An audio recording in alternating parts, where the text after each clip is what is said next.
The Carpenter and the Cradle, A History Weaver Adventure, Book 1, by Connie Worden, read by the author.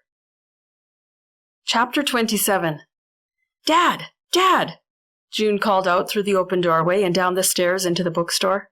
Just a second, June. Just with a customer. I'll be with you shortly, Paul said in smooth tones. He had his customer service voice on.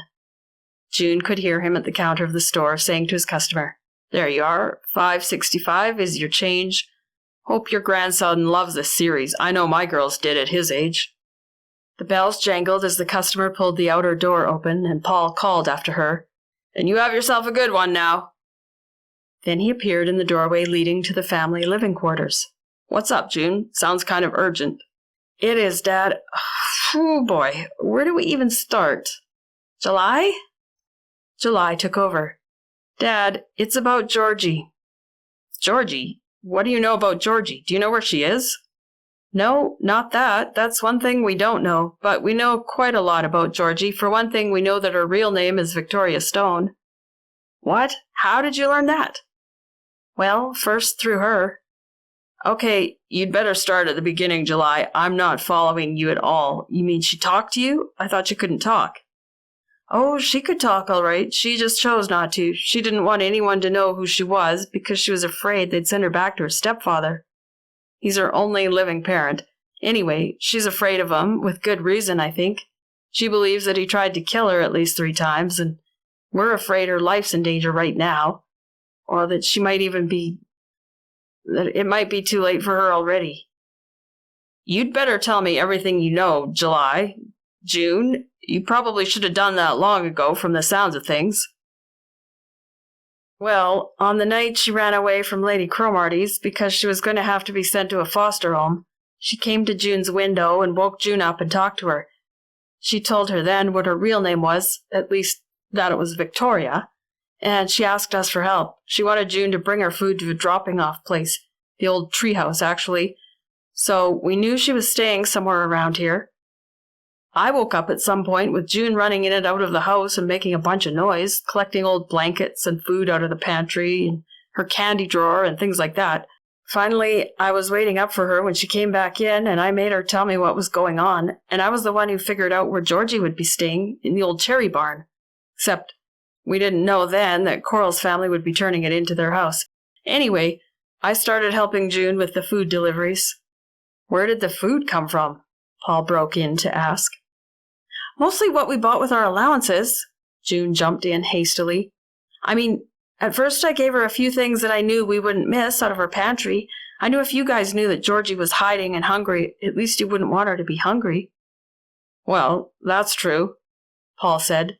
"I'm not begrudging her the food. I just wish you would have thought you could have trusted your parents with this information at the time. Who knows what harm has been done now? If the stepfather has her again, that is, if Georgie or Victoria has been right in thinking he's a danger to her, she should have been under the proper protection." "Yeah, but Dad," June interjected. "See? You're questioning her story. The proper authorities, as you call them, would question her story too, and legally, without full proof, which she doesn't have, they'd have to turn her back over to him." "Anyway, carry on with your story, July," Paul said. "Well, Coral's family was moving into the old cherry barn and working on it, so Georgie had to find someplace else to stay, so we found her an old abandoned shed she could stay in on a vacant property." June glossed over. Out of the corner of her eye, she could see Fern's stricken face relax slightly. Obviously, Fern was worried about her mum's reaction when it came out that Georgie had stayed in the shed on their property. If at all possible, it wouldn't come out, June decided.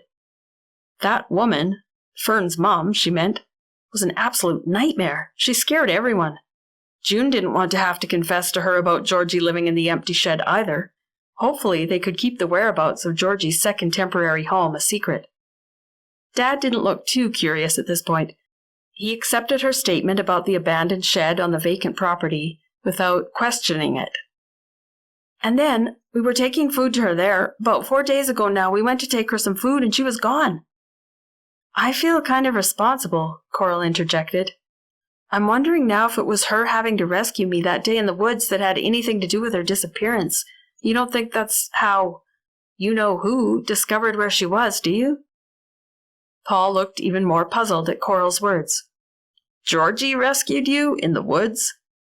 "I'm allergic to bees," Coral explained, "and I got stung out in the woods one day. I didn't have my EpiPen on me that I always carry, but anyway, I didn't have it that day. I was quite a ways from my place, so I started screaming for help, and almost right away, Georgie, who I didn't know was Georgie then, showed up. I quickly told her I was allergic and had been stung, and she ran to our place and got them to come with an EpiPen. We were all too busy trying to save my life. Actually, I'd passed out at that point by the time my family got back with the meds, so the rest of my family was too busy trying to save my life to question her about who she was and where she'd come from, and she snuck off in the middle of the emergency after my family was there jabbing me." "Oh, I see," Paul said. "But now, tell me, why do you think she may have fallen back into her stepfather's clutches?" "Well, there was the gum package." "A gum package?" "Right," June took over for July. "We scoured the old shed to see if we could find any clues as to where she might have gone. All we found that was out of the ordinary was an empty gum package." "But why did that show you she was in danger?" Paul asked, wrinkling his forehead in confusion. "Because it wasn't a kind of gum that's sold here, in Canada, I mean. None of us had ever seen it before, except Coral," July said. "Yeah, I recognized it as a gum I'd seen sold in the UK when my family was there visiting, but none of us had ever seen it sold here anywhere," Coral stated. "It made us think that Georgie hadn't dropped it, or at least that Georgie hadn't been alone when she dropped it. We don't think she had any of this gum on her when she came here, so we came to the conclusion that it must have come from the stepfather. Now we know he did live in the UK for a while. Let us show you what we learned about him," July said, turning back to the computer.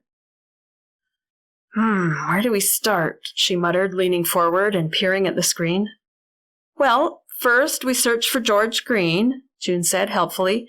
"Remember how the first thing we ever heard Georgie say was Georgie Green, and that's why we started calling her Georgie, because we thought maybe she was trying to tell us her name." "Yes, of course, I remember that," Paul said, nodding. "Well, we started to think that maybe that was the name of the stepfather, that he was George Green, and it wasn't Victoria's name at all. Once we knew her real name was Victoria, it occurred to us eventually that maybe she was trying to tell us the name of the person who had hit her with the car after she'd just been hit." "Right, except we didn't learn anything from searching for George Green," Coral said. "No, because it turns out Georgie was actually telling us where she was from, not a person's name. Georgie Green is the village in Scotland where she lives, or used to live," June said. "You're being very random, June, as usual. Let me tell it, and I'll tell it in order. Dad will never get it if you tell it." July sniffed at her twin sister. "Oh, okay then, Little Miss Organization," June shot back. "Okay, so after we didn't get anywhere with searching for George Green, it finally occurred to us a day or two later to search for missing persons that have been reported from this region, and then Georgie's picture and info popped right up. Her stepdad reported her missing, but interestingly, not right away, only after she'd left Lady Cromarty's. Maybe he'd lost track of her and had decided to use the police to help him track her down. That was one of our theories, but he likely knew where she was after she got out of the hospital and was living at Lady Cromarty's. We think maybe he's been watching her house. Anyway, once we had that missing persons report, we knew her stepdad's name, James McKay. He was listed as her only surviving parent. Step-parent, really, though. And we learned that he was from Penhurst, and Victoria, had gone missing from Penhurst. And we learned that Georgie's full name is Victoria Stone, and that she was originally from St. George's Green, Scotland. And from there, when we knew those pieces of information, we were able to learn quite a lot more. The internet is a wonderful thing, isn't it? Another item came up when we searched for James McKay and St. George's Green. He'd been married in Scotland. He'd married Alison Stone from there. So that was how we put the pieces together about what Georgie Green meant. It's obviously the nickname the locals call the little village of St. George's Green, June explained. Okay, but this is really where we need you, Dad. Read this article here and tell me what you think, July said, pointing to the news item about the break and enter and the theft of the indigenous Cradle artifact. Paul read the words on the screen in silence for some time, leaning an elbow on the top of the desk with his chin in his hand. His absorbed expression said that he was thinking hard.